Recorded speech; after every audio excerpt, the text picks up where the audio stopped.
Hi, this is Jake Whitney on the FXhome forums. I'm known as Rock Filmers, and this is my first tutorial. I'm going to show you how my first video tutorial. I did a matte painting tutorial a long time ago, but I'm going to show you how to do a basic sky replacement in Vision Lab. This can also be done in Composite Lab with these. It might be a little hard in Effects Lab, but I don't know, you can try it out. What we have is a video clip that has a very blown out sky. Video is notorious for blowing out the sky because of the low dynamic range. It can't capture both detail in the shadows and also in the highlights, and the sky is usually what the highlight's going to be, so it blows out the sky. Now you can counteract this by doing a sky replacement. What we have here, or what I have here, is a picture of clouds. You can get any picture off Google Images or whatever. I use Stock Exchange, it's a great website. But we want to drag this out onto our timeline, and it's really big, so let's go to scale 0.25. There, that's maybe a little bit smaller. 0.23. That's better. And of course, it is on top of our video layer, so we want to bring the video layer on top by dragging it and moving it above. Now we can't see the sky, so what we need to do is create a matte. What a matte is, it's like a cutout for a video. Like say, if you want to make something transparent, you need what's known as an alpha channel. An alpha channel is a black and white picture. Sometimes black is transparent, white's opaque, or vice versa, it doesn't really matter. What we're going to do today is black opaque, white transparent. So let's make a duplicate of this video image by right-clicking, hitting.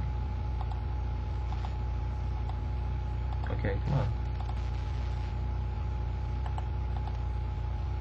Why is it not? Okay. Copy. Paste. Now what we want to do is, first let's rename this. We want to rename this video layer to matte by clicking on this T up here in the video attributes. Let's call this matte. What we want to do first is select grade and then go to desaturate, and of course, like its name implies, it desaturates the footage.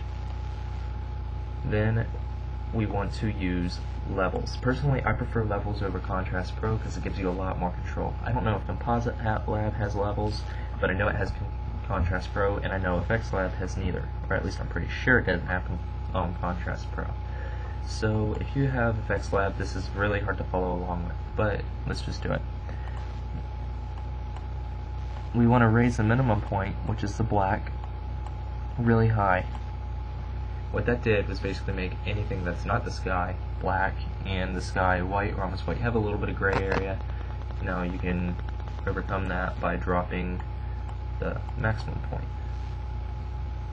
That gives us a little bit of gray area, which is kind of good. Softens it up a little bit. Now what we want to do is select mask and select up here object mask. Keep it on alpha, video, invert. Looks like it turned off, but it didn't. It's just temporarily hidden. Now let's go to our video layer and do the same thing. Mask. Sorry, it's going a little bit slow. The window takes a long time to follow my mouse cursor. So select object mask again, go to RGB, and select matte. What this did was it cut out, but that's a wrong cutout, so we want to invert it. Now there's our sky, but why does it look so terrible? Well, there's two reasons. The first reason is because of the terrible matte line around the trees. It creates a blocky, unrealistic edge. The second reason is it's way too dark. Even though we don't want it to be completely blown out, we want it a little bit lighter, because it's blown out on the clouds and almost looks really dark in the blue sky area. So the first thing we want to do though is create a duplicate of our video Copy, edit, paste. Take away the object mask by right-clicking and hitting delete. Drop it below our cloud layer. Select grade.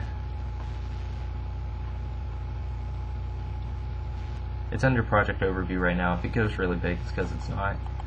Could be in grade view, but let's keep it in project overview. Let's go to transparency. Drop the transparency down to maybe right about there. That immediately makes our clouds look a lot better. It looks more part of the scene because we combined both the background video layer and also the sky replaced layer. So, but it still doesn't look that good because of these blocky edges that are around the trees. Trees are hard. It's better than keying in my opinion because all this color sampling stuff I won't get into. But what we want, and also it's harder to actually control what gets eaten away in your image. So what we want to do is go to our matte layer, go back to grade, and let's select Gaussian blur Gaussian. We immediately see a positive effect, even though it creates a nice soft edge around our trees, but it's kind of too soft because, you know, there's a little bit of a light halo coming off the area. So let's select the box, click 5. There. That looks a lot better in my opinion. You can kind of tweak it how you want. Too much doesn't look very realistic, too little, and you get those blocky edges again. Now we want to kind of brighten it up at the bottom of the picture again, because if you look at video or even film, a lot of times the horizon's usually lighter. So let's go back to our sky layer. It's called Piece because that's just what I named the image of. I got it a long time ago. And select a square mask from the mask options, and let's feather it to about 100, close enough, but whatever, might as well. And drag it to the bottom, stretch it across our video.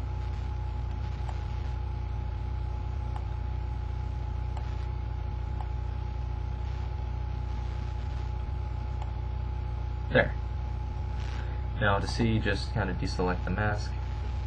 It doesn't really look that realistic because the blues don't match. See, there's still some blue in there, even though it wasn't enough to make the image look that good. So what we want to do is go to back to grade in the cloud layer and go to hue shift to give it more of a cyan color. Cyan is basically blue-green. It's a fancy term. It makes you sound smarter if you say cyan. We want to rotate the wheel. I forget which way. I think it might be that way. No, it's not that way. It's this way. Let's see, wait for it. It's a little bit too green. Just kind of tweak it until you get it right.